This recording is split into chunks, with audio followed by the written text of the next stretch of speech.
Hello dear student, my name is Pranchal Singh and I am a faculty of PMIC, Darwa Kanpur Bihar as a physics teacher. Now we start from the class 11 physics and the first lesson of the class 11 physics is physical law. And in the lesson the first question, what is physics? What is physics?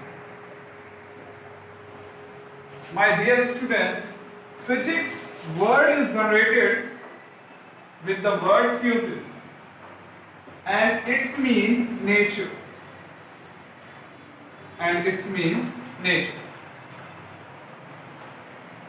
कहने का मतलब जो physics word आपका निकला हुआ है वो fuses से मिलकर बना और फ्यूजिस का मतलब होता है नेचर और नेचर का मतलब आप जानते हो बेटा प्रकृति.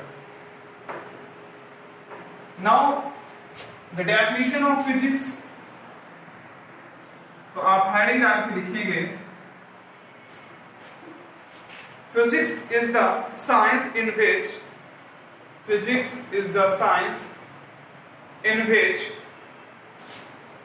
we go through under scientific studies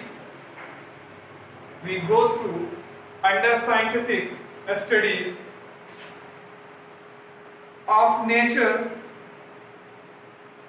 and natural incidents.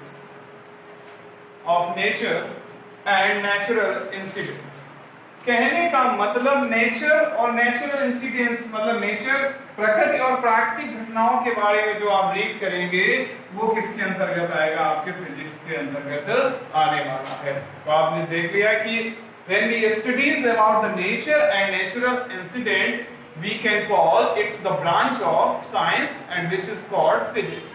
ठीक है ना. तो ये बेटा आपके डेफिनेशन थी व्हाट इज फिजिक्स के लिए जो आप पढ़ रहे थे. तो फिजिक्स क्या है ये हम समझ गए, किस वर्ड से बना हुआ है फ्यूजिस, और फ्यूजिस का मतलब होता है नेचर.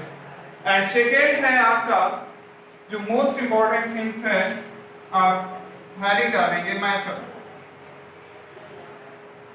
जिसको आप हिंदी में बोलते हैं द्रव.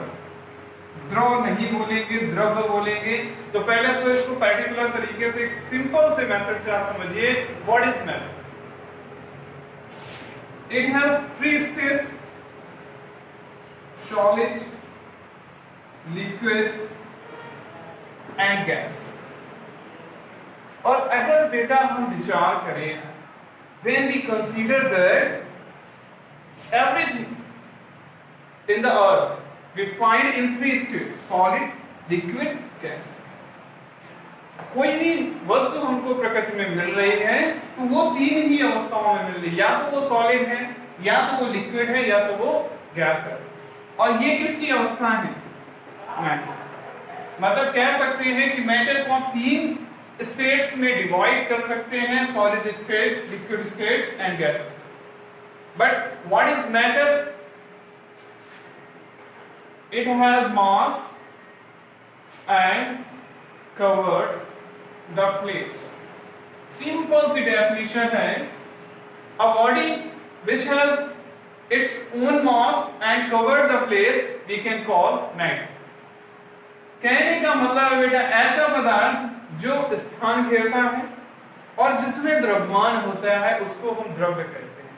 अब अगर हम बात करें प्रकृति में तो कोई भी ऐसी वस्तु नहीं है जिसमें द्रव्यमान ना हो और जो स्थान ना घेरता हो. ये अलग चीज है कि वो तीन स्टेज में पाई जा रही, या तो वो सॉलिड है, या तो वो लिक्विड है, और या तो वो गैस है.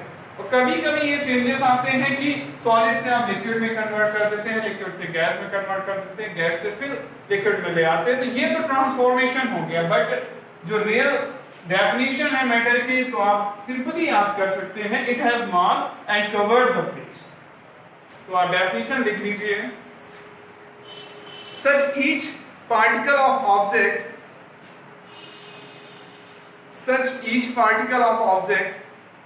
having the mass which occupy the space and to whom we can experience directly and indirectly with our sense organ, with our sense organs, it called method, it called method। अब लिखा है कि sense organ मतलब उसको feel भी कर सकते हैं, और फील ये तीन स्टेट में कोई भी अगर आपको वस्तु मिल रही है तो उसको आप फील कर सकते हैं। मान लीजिए ये मार्कर है, आप कहीं खड़े हुए हैं और ये कोई आपके ऊपर फेंकता है, तो ये जब भी आपकी बॉडी से टकराएगा तो आप फील करोगे कि कोई वस्तु है या कोई पदार्थ है जो आके आपसे टकराया हुआ है। तो ये क्या है, ये अपने आप में मास भी रखता है और क्या है, इसका वेट भी है और ये प्लेस भी कवर्ड करेगा। तो ये भी एक फॉर्म है किसका, मैटर का, और किस फॉर्म में, सॉलिड फॉर्म में। ठीक है, तो सेंस ऑर्गन से हम फील भी कर सकते हैं। तो ये था मैटर। नेक्स्ट हेडिंग डालेंगे आप energy,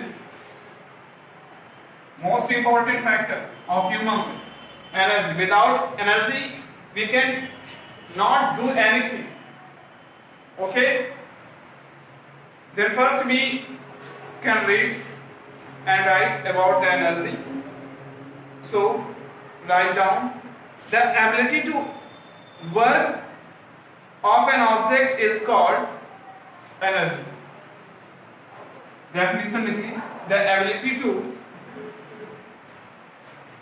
work of an object is called energy।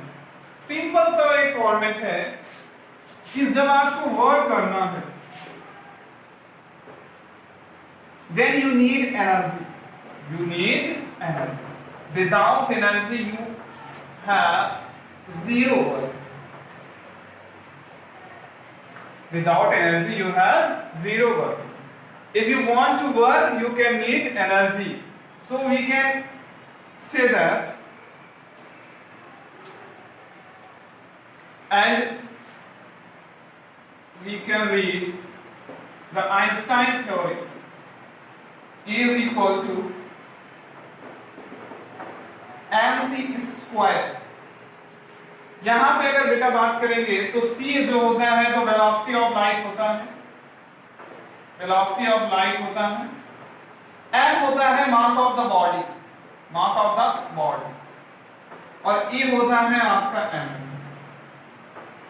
आप अगर इस फॉर्मूले को, इस इक्वेशन को देखेंगे तो इससे एक चीज तो निकल के आती है, e is inversely proportional to, proportional to m। Mass of body जितना ज्यादा होगा, समझिए, उतनी ज्यादा एनर्जी आपको चाहिए, वर्क डन के लिए उतनी ज्यादा ही एनर्जी चाहिए। एक बेसिक से एग्जांपल देख लीजिए आप।